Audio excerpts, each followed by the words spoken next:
Good morning, everybody. So I'd like to take you back to 2007 real quick. I'm on my third rotation in Bakuba, Iraq. Me and four of my teammates are on a routine patrol conducting reconnaissance of a known terrorist group that are known as the Mujahideen. As we're walking, I hear a loud bang.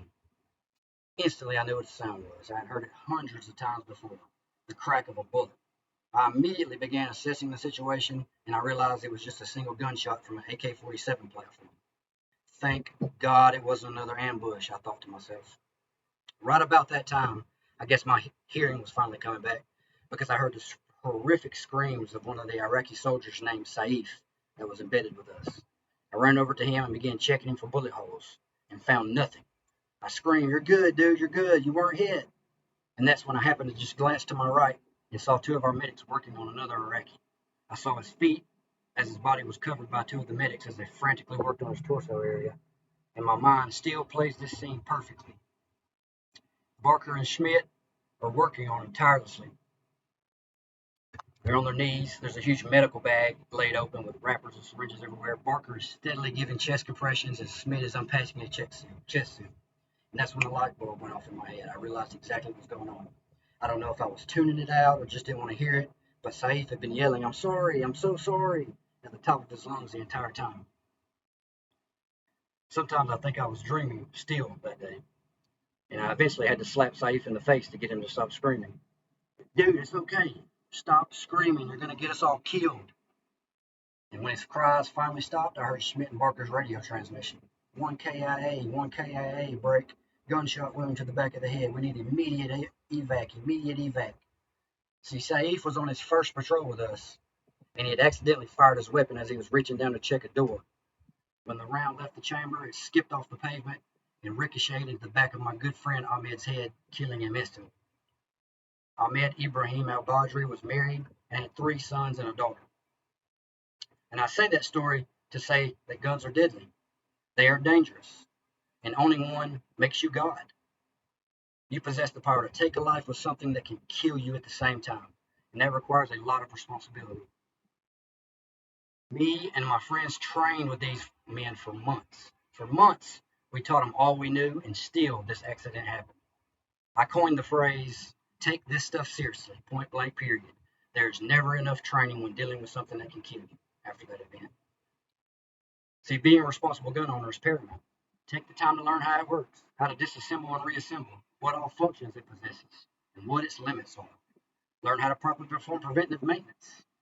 All these things take a second to perform, but years to master.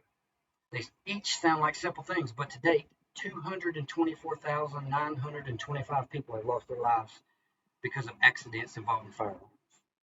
Over 500 of these deaths were from accidental discharges. Being able to tell if your weapon is loaded versus unloaded can either get you killed or save your life. Let's think about it. Say you're being followed by an attacker, and in an instant you need to pull your gun and fire. Thank God it's loaded. You survived. Flip that switch. Your gun's not unloaded. You die.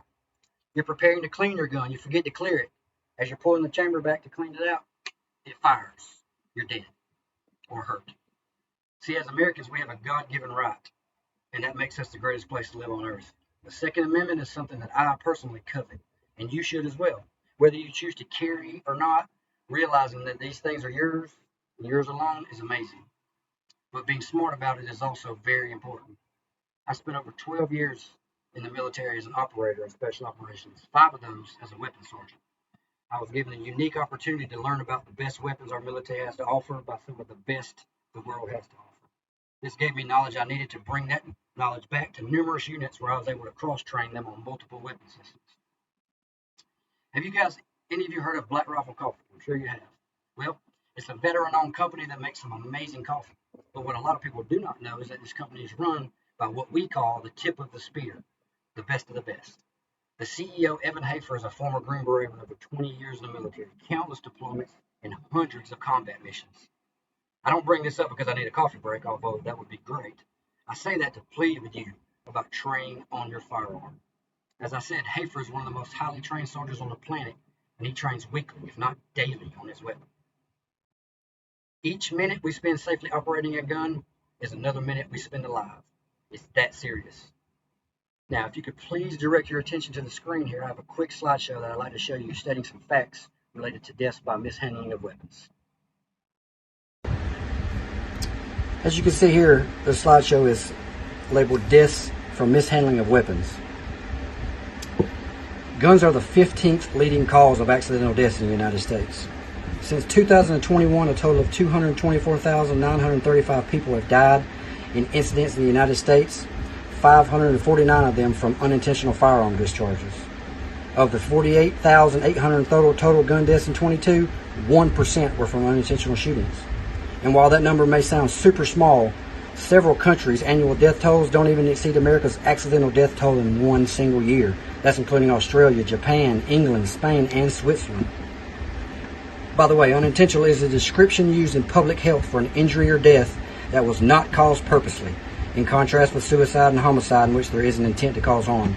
That is information from the Educational Fund to Stop Gun Violence. In this next slide, I have listed the types of accidents.